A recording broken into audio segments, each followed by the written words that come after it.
Hello everyone, this is part 5 of Indian Geography MCQs and the first question is Identify the type of soil on the basis of the given characteristic.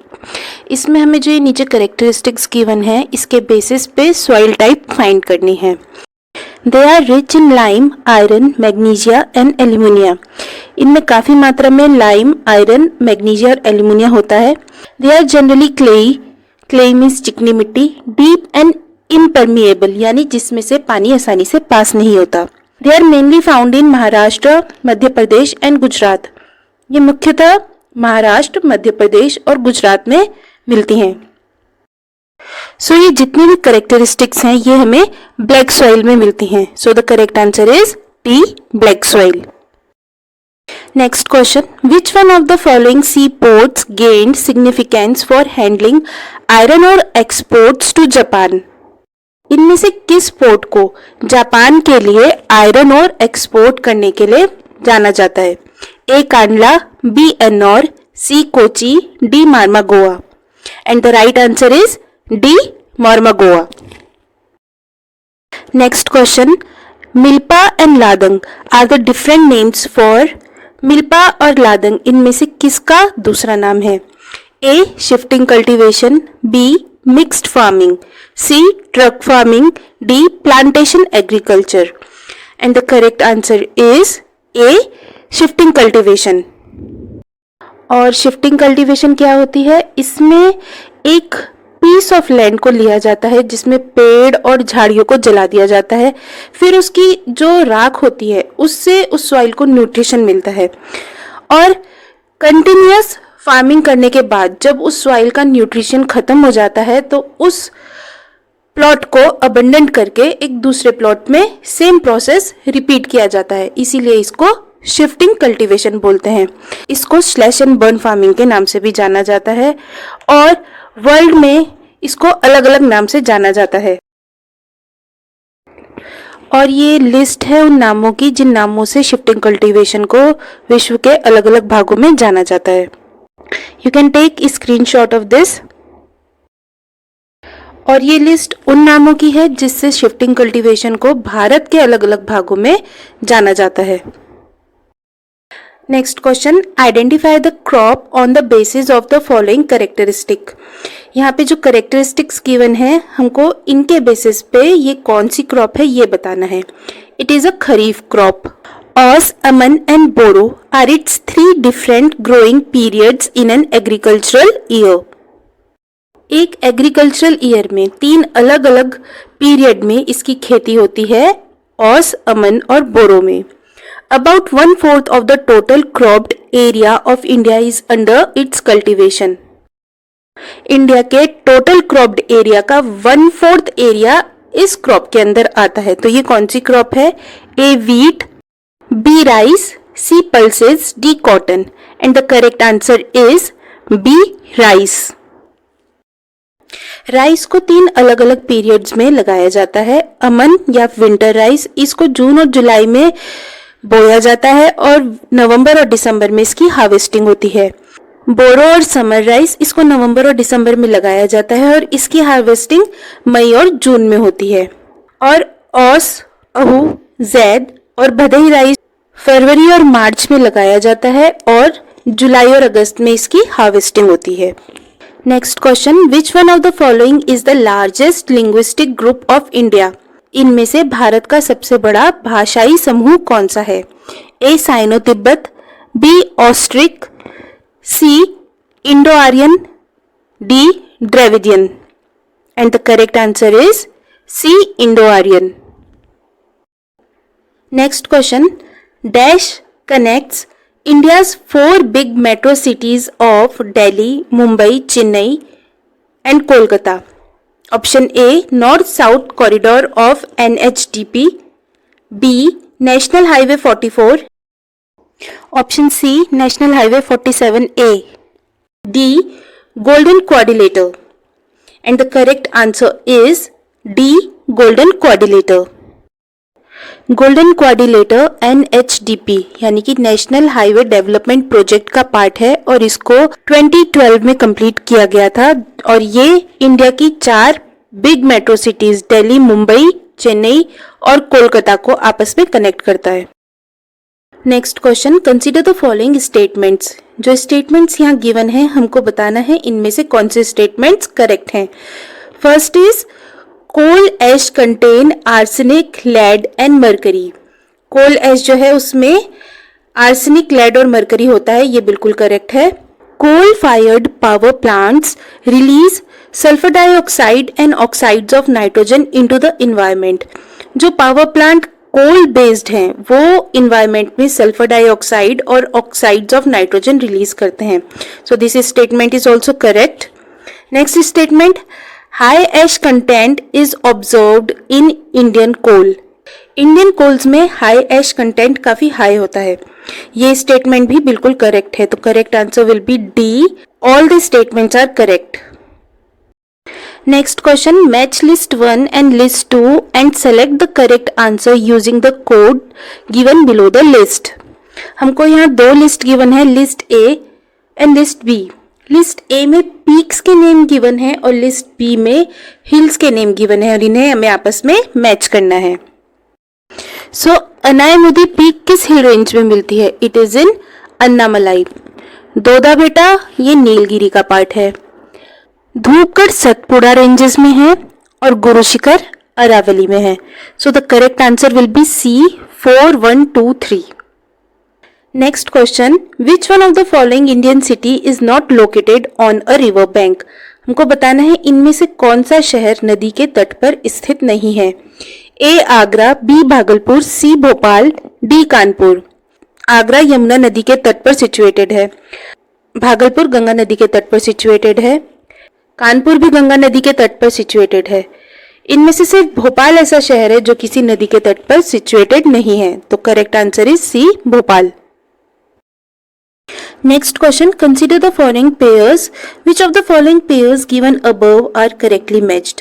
जो ऊपर ये glacier और reverse के pair given है इनमें से हमको बताना है कि कौन से पेयर करेक्टली मैच्ड है। तो first one is Bandarpunch Yamuna, this is correct. Bandarpunch is in Uttarakhand और यहाँ से यमुना नदी निकलती है। Second is Barashigri Chenab, this is also correct. Barashigri Himachal Pradesh में है और यहाँ से चेनाब नदी निकलती है। थर्ड इज मिलम मंदाकिनी, ये गलत है। मिलम ग्लेशियर उत्तराखंड में स्थित है और ये गौरी गंगा रिवर का सोर्स है। मंदाकिनी नदी उत्तराखंड में स्थित चौराबड़ी ग्लेशियर से निकलती है। फोर्थ, सियाचिन ग्लेशियर नुब्रा नदी, ये बिल्कुल सही है। सियाचिन ग्लेशियर लद्दाख में स्थित है और यहाँ से नुब्रा नदी निकलती है। फिफ्थ, जेमू ग्लेशियर मनास रिवर, ये भी गलत है। जेमू ग्लेशियर सिक्किम में स्थित है, यहाँ से तिस्ता नदी निकलती है। मनास नदी का उद्गम अरुणाचल प्रदेश से होता है। So the correct answer will B A, 1, 2 and 4 only. Next question, which of the following factors are responsible for the occurrence of debris avalanches and landslides in the Western Ghats? नीचे जो फैक्टर्स गिवन है इनमें से किसके कारण western Ghats में भूस्खलन होता है? First is steep slopes with vertical cliffs, तीव्र ढलाने और खड़ी चट्टाने। Second, tectonically active zone, tectonic रूप से सक्रिय क्षेत्र। थर्ड, हाई टेम्परेचर चेंजेस, तापमान में परिवर्तन। Fourth, heavy rainfall over a short period of time, कम समय में ज्यादा बारिश का होना। वेस्टर्न घाट्स में steep slopes of vertical cliffs मिलती हैं जिनकी वजह से भूस्खलन होता है और टेम्परेचर में चेंज और कम टाइम में ज्यादा बारिश होने की वजह से भी भूस्खलन होता है। बट वेस्टर्न घाट जो है वो टेक्टोनिकली एक्टिव जोन नहीं है। टेक्टोनिकली एक्टिव जोन कौन सा होता है? जो दो लेथोस्फेरिक प्लेट्स की बाउंड्री पे सिचुएटेड होता है वो एरिया टेक्टोनिकली एक्टिव जोन होता है। वेस्टर्न घाट्स ऐसे एरिया में नहीं पड़ता है। Okay, so the correct answer will B A, 1, 3 and 4 only. Next question, which of the following does not contribute in the recognition of Western Ghats, Sri Lanka and Indo-Burma regions as hotspot of biodiversity? Western Ghats Sri Lanka और Indo Burma reason को biodiversity का hotspot बोला जाता है और biodiversity का hotspot वो reason होता है जहाँ पे काफ़ी मात्रा में जैव विविधता होती है, पर वो अब ह्यूमन एक्टिविटीज़ के कारण खतरे में है। तो इनमें से कौन से रीजन्स इस एरिया को, वेस्टर्न घाट श्रीलंका और इंडो बर्मा जो रीजन है, इसको हॉटस्पॉट ऑफ बायोडाइवर्सिटी होने में कंट्रीब्यूट नहीं करते हैं? ऑप्शन ए स्पीसीज रिचनेस, प्रजातियों की समृद्धता। ऑप्शन बी एंडेमिज्म, एंडेमिज्म उस स्टेट को बोलते हैं जिसमें कोई स्पीसीज सिर्फ एक ही ज्योग्राफिकल लोकेशन पर मिलती हो।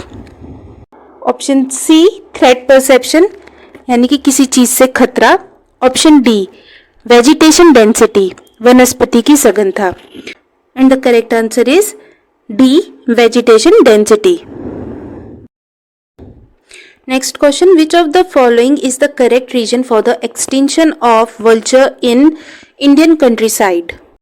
इनमें से किस कारण भारत के ग्रामीण क्षेत्रों में से जो गिद्ध हैं, वल्चर्स हैं, वो विलुप्त हो गए हैं? Option A, nesting site of the vultures have been destroyed by new invasive species, vultures के घोंसले नई आक्रामक प्रजातियों द्वारा नष्ट कर दिए गए।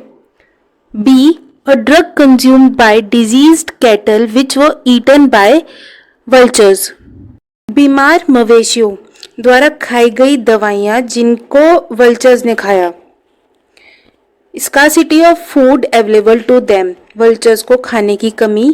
A widespread, persistent and fatal disease among them, या उनमें कोई एक बीमारी फैल गई थी जिसकी वजह से वल्चर एक्सटिंक्ट हो गए।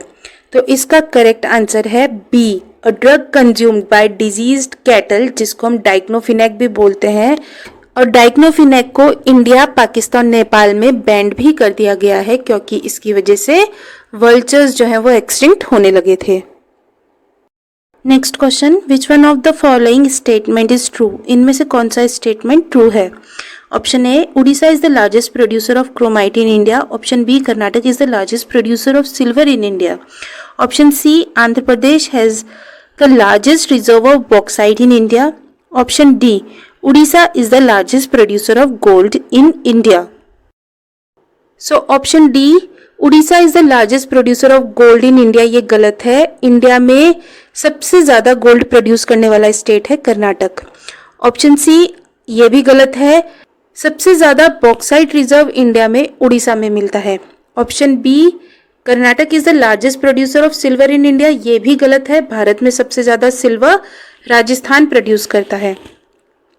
Option A, Orissa is the largest producer of chromite in India, this is correct. So option A is the correct answer. Next question, which of the following is not correctly matched?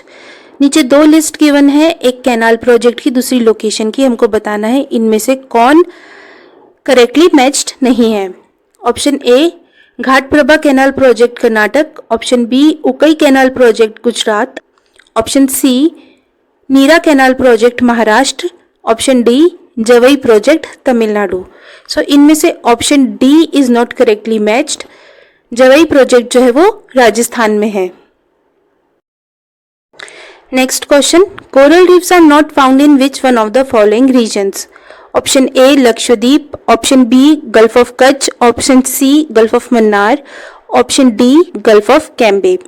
And correct answer is option D, gulf of Cambay, जिसे gulf of Khambhat भी बोलते हैं। यहाँ पर coral reefs नहीं मिलते हैं।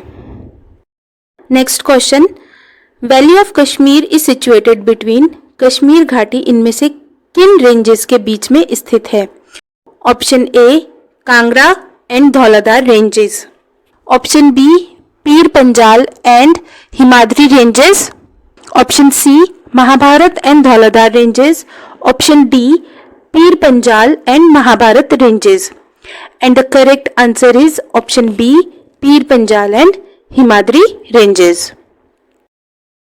Next question, consider the following tributaries of river Yamuna and arrange them from west to east। यहाँ पे जो यमुना की सहायक नदियां गिवन है, बेतवा, केन, सिंध और चंबल, इनको हमें वेस्ट टू ईस्ट डायरेक्शन में अरेंज करना है। सो ये है रिवर यमुना और ये हैं इसकी सहायक नदियां बेतवा, केन, सिंध और चंबल, और इनको हमें वेस्ट टू ईस्ट अरेंज करना है। सो वेस्टर्न मोस्ट नदी कौन सी है? चंबल, उसके बाद सिंध, फिर बेतवा, फिर केन। तो करेक्ट आंसर क्या होगा? Option A 4312। Okay, next question, which of the following rivers join Ganga directly? इनमें से कौन सी नदी गंगा को डायरेक्टली ज्वाइन करती है? Option A Chambal, option B Son, option C Betwa, option D cane.